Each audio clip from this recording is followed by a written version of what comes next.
प्रितीच्या भावान भयणो, आयची वचपां आमकां देवाच्या भोगसण्याचेर आनी दोळ्याचेर आमकां उगडास कोत्ता.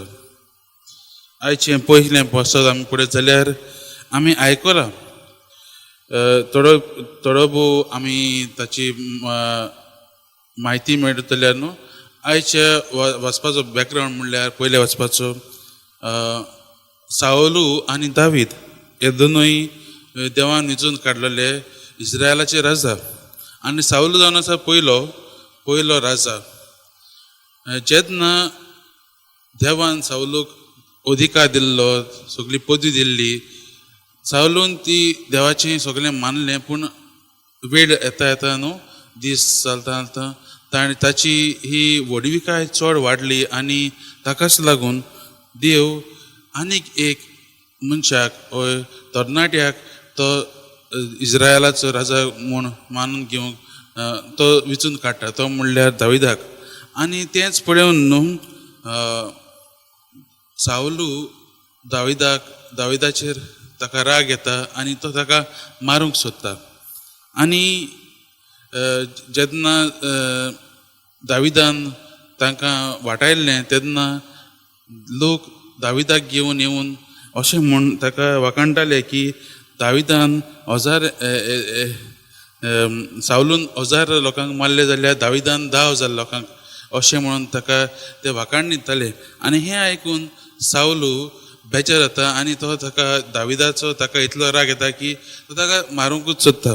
आनी आयच्या पयले वचून आमी जेन्ना वाचता तेन्ना सावलू आपली आख्खीच फौज घेवन दाविदाक मारूंक भायर सरलेलो आसा. आनी आयज दाविदाक एक संदी मेळटा की सावलू जेन्ना विसव घेता आसतना ताका मारूंक.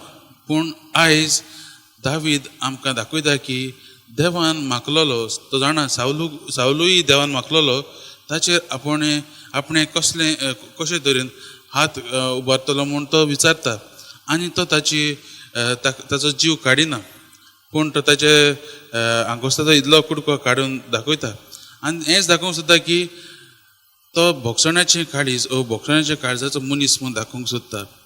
मोगाच्या भावान भयणो, आयज आमकांय जेजू भोगसण्याची मनशां जावंक आपयता. जेजूनय आपल्या जिवितांत अशेंच केलें. आयचे शिवोतान पळयत जाल्यार जेजू आमकां जायतें सांगता आमी कितें करूंक जाय, कितें ना करूंक जाय. आमच्या दुस्मानाक जी आमकां नाकारतात तांकां आमी कशें भोगसूंक जाय तें आमकां सांगता. आनी आमी हें पाळूंक गरजेचें. हांव हांगा रावन म्हणटा आसतलो, पूण जायते फावटी आमी चिंता आसतली आमी कशें म्हूण आमच्या भावाक भयणीक जी आमकां त्रास करतात तांकां आमी भोगसतलीं काय, हें आमी आमच्या मनांत येता आसतलें घोडये. कित्याक कोणाच्यान म्हणून कितें करूंक भोगसूंक तें सोंपें न्हय. एक भावान भयणीन म्हाका इतलें वायट केलेलें आसा, ताका पळयत जाल्यारूच म्हाका इतलो राग येता, तिका पळयत जाल्यारूच म्हाका म्हजेर भितरलें सगळें रगत शिजता अशें आमकां दिसता. हांव ताका कसो भोगशितलो हें आमच्या मनांत येता घडये आसतलें. आनी आयज जेजू आमकां तेंच करूंक आपयता. जेजू म्हणटा आमी भोगसण्याचे मनशां जावंक गरजेचीं. मोगाच्या भावान भयणो, जेन्ना आमच्या जिवितांत कितें आमी आमच्या भावा भयणी मदें कसले परिस्थिती येतात, कितें वायट जाता आमच्या दोगांचे मदें, म्हज्या भावा मदें भयणी मदें कितें वायट जाता आनी आमच्या मदें तो संबंद मोडटा, तेन्ना तो संबंदूच मोडना पूण आमच्या जिवितांत आमचें कितें तरी मोडटा, आमचें काळजांत कितें मोडटा आनी तें घडोवंक न्हू बरेंच अवघड लागता. कोणें तुज्या भावान वायट केलें जाल्यार न्हू तें संबंद मोडून तो संबंद परतून घडोवंक न्हू जायतें अवघड लागता. तर आमी कितें करूंक गरजेचें. ताकाच लागून आयज जेजू आयचो सेवादन जेन्ना आमकां आपयता भोगसण्याचे आनी दोळ्याचे दूत जावंक, तेन्ना आमी जेजूच्या उतरांचेर नदर मारूंक गरजेची. आमी जाणा आमच्या भाव भयणीन आमकां जायते त्रास केल्ले आसात, आमच्या भाव भयणीन आमकां जायते पिडापीड दिल्ले आसा, आमचे मदीं जायतो संबंद मोडलेलो आसा आनी एक व्हडलें गॅप कशें येयलेलें आसा. तरी आसतना आयज जेजू म्हणटा आमकां भोगसण्याचे मनीस जावंक आपयतात. मोगाच्या भवन आमी तर भोगशिनात न्हू जाल्यार आमच्या जिवितान आमी आमचें जिवीत कोडू जाता, आमचें जिवीत जायतें वायटूच उप्रासता आनी आमी तेच भाशेन वायट जायत वतात. आमी तरी भोगशिनात जाल्यार आमच्या जिवितान आमी दुसऱ्यांकूय भोगसूंक पावनात. आमच्या ह्या भावाक वा भयणीक लागून आमी दुसऱ्यांकूय भोगसूंक पावना आनी आमचें जिवीत आमी कोडू करीत वता. ताकाच लागून आज जेजू म्हणटा आमी जाता ते भाशेन देवाच्याच आदारान मुखार वचूंक गरजेचें. तर मोगाच्या भावान भयणो ही वचपाचेर आमी नियाळ करता आसतना आमी कशे तरेन दोळ्याची भोगसणाची मनशां जावंक आयज जेजू आपयता तें आमी पळया.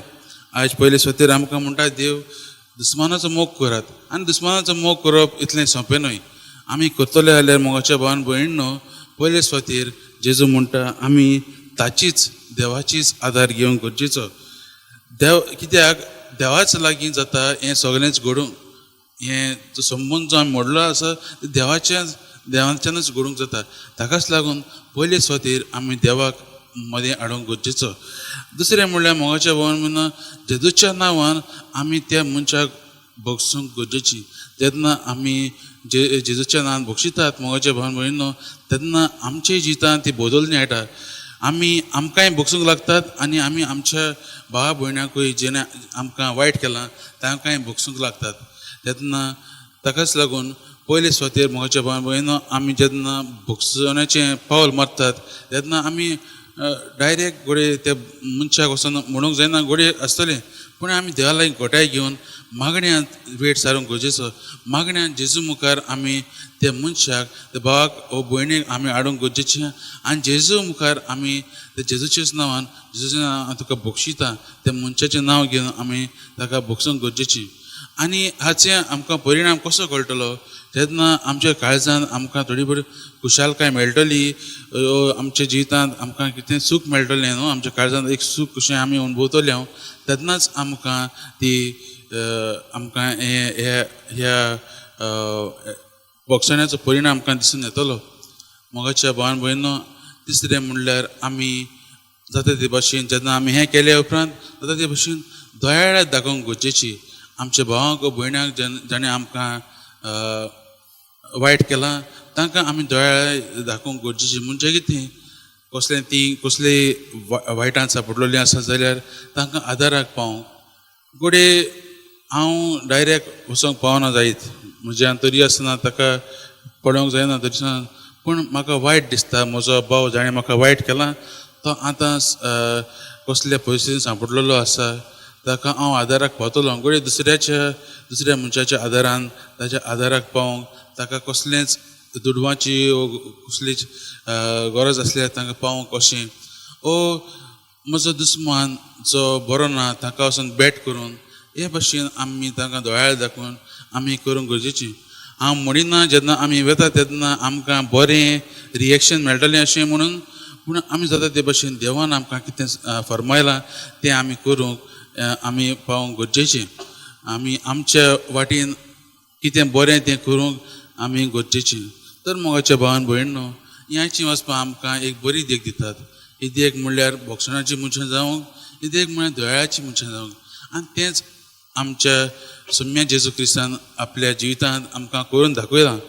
ताच्या जिवितांत आमकां तो देवाचें राज पुरगोडटा आसतना सगळे ताचेर आड आसलेले, हे फारिजेव हे धर्मशास्त्री ताचेर आड आसलेले. कित्याक तांचें कायदो पाळप म्हणल्यार व्हडलें, पूण जेजू हे कायदो मोडूंक म्हणून पूण कायदो सारको कितें तें सांगूंक तो आयल्लो आनी तो सांगतालो देखून ते ताचेर जळटाले. पूण तरी आसतना मोगाच्या भावान भयणो कुर्सार रावून जेजून सगळ्यांक भोगशिले आनी तेंच करूंक आयज आमकां जेजू आपयता. तर ह्या वचपाचेर नियाळ करता आसतना आनी आयज घडये आमी मागण्यांत बसता आसतना आमी देवा लागीं हीच करपा मागुया आमकां भोगसणाची आनी दोळ्याची मनशां जावंक एक घोटाय आनी आमकां एक घोटाय दी म्हणून आनी आमच्या जिवितांत मुखार वचूंक तेंच आमी देवाच्या लागीं ह्या मिसाच्या बलिदानान मागुया.